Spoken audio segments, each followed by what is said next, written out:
Hello friends, कैसे हो आप लोग? सभी साथियों को नमस्कार। सभी साथियों से कहना है कि कल समय से कानपुर पहुँचिए सरसैया घाट पे, क्योंकि वीरेंद्र जी ने को होम अरेस्ट करने के लिए पुलिस प्रशासन बहुत कोशिश कर रही है, मगर उससे बचने के लिए वो अपना डिस्ट्रिक्ट छोड़ दिए हैं। अलग-अलग डिस्ट्रिक्ट में आज कई दिन से रह रहे हैं, तो इसलिए आप उनको बार-बार कॉल मत करिएगा। हालाँकि उनका मोबाइल ऑफ ही जा रहा है कॉल लगाने पे। तो इसलिए आप लोग सभी साथी समय से सारे डायरेक्शन दे दिया गया है आप लोगों को कि किस डायरेक्शन से अगर कोई बस से जा रहा है या कोई ट्रेन से जा रहा है, तो उसके लिए सारे डायरेक्शन दे दिए गए हैं कि कैसे सरसैया घाट कानपुर में आप लोग पहुँच पाएँगे। तो उसके लिए आप लोग पूरा कोशिश करिए समय से पहुँचने के लिए। हमारे ही लड़ाई के लिए माननीय वीरेंद्र जी को अपना होम छोड़ कर के, अपना घर छोड़ कर के, अपना डिस्ट्रिक्ट छोड़ कर के इधर-उधर रह रहे हैं आज 3-4 दिन से, ताकि पुलिस प्रशासन उनको गिरफ्तार न कर पाए। तो एक बार अगर आप लोग साथ नहीं देंगे, हम लोग साथ नहीं देंगे उनका, तो फिर वो किस हौसले से हमारी लड़ाई लड़ेंगे? हमारी लड़ाई वो तभी लड़ सकते हैं जब हम फ्रंट पे हों, हम उनके सामने हों। जिसके लिए लड़ाई लड़ रहे हैं, अगर वही उनके सामने ना रहे, वही उनके फ्रंट पे ना जाए, तो फिर कैसे कोई लड़ाई लड़ सकता है इस अन्याय के खिलाफ, इस भ्रष्ट सिस्टम के खिलाफ? तो आप लोग कोशिश करिए कि हम समय से कल कानपुर पहुँचने की। साथी हमारे लखनऊ आज पहुँच गए हैं। लखनऊ से वो कल सुबह में कानपुर के लिए निकल जाएँगे। आज रात में वो लोग रैन बसेरा रुकेंगे। तो इसलिए आप लोग भी उत्तर प्रदेश के किसी भी डिस्ट्रिक्ट में हैं, आप दिव्यांग भाई-बहनों से निवेदन है, सभी दिव्यांग संगठनों से निवेदन है कि अपने दिव्यांग भाई-बहनों के हक के लिए ज़रूर आप लोग कानपुर आइए। क्योंकि आप लोग देख रहे हैं, हम लोग विज्ञापन जारी होने के बाद हमने उसका प्री मेंस डॉक्यूमेंट्स वेरिफ़िकेशन कराया, वहाँ तक तो हम सक्षम थे, वहाँ तक तो हम एक कैंडिडेट्स थे। मगर जो ही जब नियुक्ति देने की बारी आई, वहाँ पे हम कैंडिडेट्स हमारा इनवैलिड हो गया। हम उसके लिए अक्षम हो गए नियुक्ति लेने के लिए। और वही कंडीशन से सेम कंडीशन मुख्य सेविका के जो भी गर्ल्स हैं, उनके साथ हुआ है। उनका भी जो पुष्टाहार विभाग है, उसने भी हम दिव्यांग गर्ल्स से फॉर्म भरवाए, उसका प्री करवाया और मेंस करवाया। उसके बाद कह रहा है कि जब डॉक्यूमेंट्स वेरिफ़िकेशन का समय आया, तो उनको कह दिया कि आप नॉट क्वालिफ़ाइड हैं।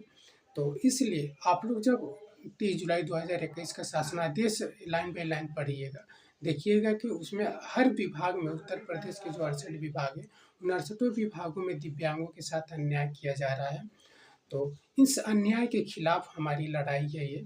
कल का लड़ाई जो है, कल का जो आंदोलन है, वो इस अन्याय के खिलाफ है, इस भ्रष्ट सिस्टम के खिलाफ है। बेलगाम अधिकारियों के सामने आज हम लोग साल भर से ऊपर से हाथ जोड़ रहे हैं, विनती कर रहे हैं कि हमारी जो 188 सीट खाली है, उस पर दिव्यांग भाई-बहनों की नियुक्ति दे दो। मगर वो इसके लिए राज़ी नहीं हो रहे हैं। वो दिव्यांग भाई-बहनों का जो भी सीटें रिज़र्व हैं, वो या तो पहले से कुछ घपला कर दिए हैं या आगे घपला करने वाले हैं, इतना तो कन्फर्म है। तभी जा कर के ये हमारी रिज़र्व सीटों को ये लोग इतना आनाकानी कर रहे हैं देने के लिए, जबकि हमने सारा प्रोसेस पूरा किया हुआ है। और रही बात कि आप सक्षम नहीं हैं, तो हम जब फॉर्म डालने के लिए सक्षम हो रहे हैं, हम देखिए उत्तर प्रदेश की कोई भी भर्ती हो, कोई भी एग्ज़ाम हो, पूरा उत्तर प्रदेश का ट्रांसपोर्ट सिस्टम कोलैप्स कर जाता है। उसके बावजूद भी दिव्यांग एग्ज़ाम सेंटर पे जाते हैं, अपना समय से पहुँचते हैं, अपना पेपर देते हैं, उसमें पास होते हैं। उसके बाद ये लोग कह दे रहे हैं कि आप सक्षम नहीं हैं। हम घूम-घूम करके बसों, ट्रेनों के धक्के खाने के लिए सक्षम हैं। हम दिव्यांगों से भी अगर 2 मिनट लेट हो जाता है टाइम के हिसाब से, तो गेट क्लोज़ कर दिया जाता है। उसके लिए वो वहाँ पे हमको वरीयता नहीं दी जाती है।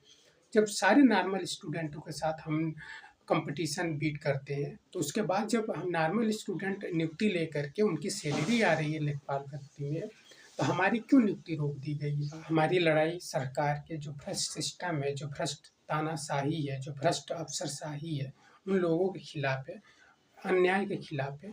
तो इसलिए इस आंदोलन को सफल बनाने के लिए सभी साथी सरसैया घाट कानपुर में पहुँचे। और रही बात कि पढ़ाई-लिखाई की, तो हम ये नहीं कह रहे हैं कि आप लोग पढ़ाई-लिखाई छोड़ कर के लड़ते रहिए।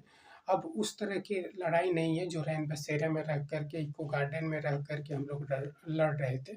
और अब तो जब माननीय वीरेंद्र जी के साथ हम लोग लड़ाई लड़ रहे हैं, जब से हमारी लड़ाई वीरेंद्र जी के देख रेख में शुरू हुई है, तब से हमारी कुछ पॉजिटिव न्यूज़ आ रहे हैं, पॉजिटिव रिजल्ट आ रहे हैं।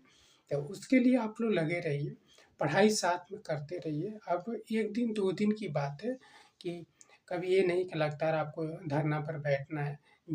जैसे-जैसे वीरेंद्र जी डेट रखेंगे, जैसे-जैसे सरकार से और अधिकारियों से मिलने की कोशिश करेंगे, उस दिन हमें जाना पड़ेगा अपनी बातों को रखने के लिए। जो हमारे साथ अन्याय हो रहा है, उस अन्याय के रखने के लिए सभी साथियों से निवेदन है कि समय से कानपुर पहुँचिए सरसैया घाट पे, और वहीं पे सभी साथियों से मिला जाएगा, बात किया जाएगा। बहुत-बहुत धन्यवाद।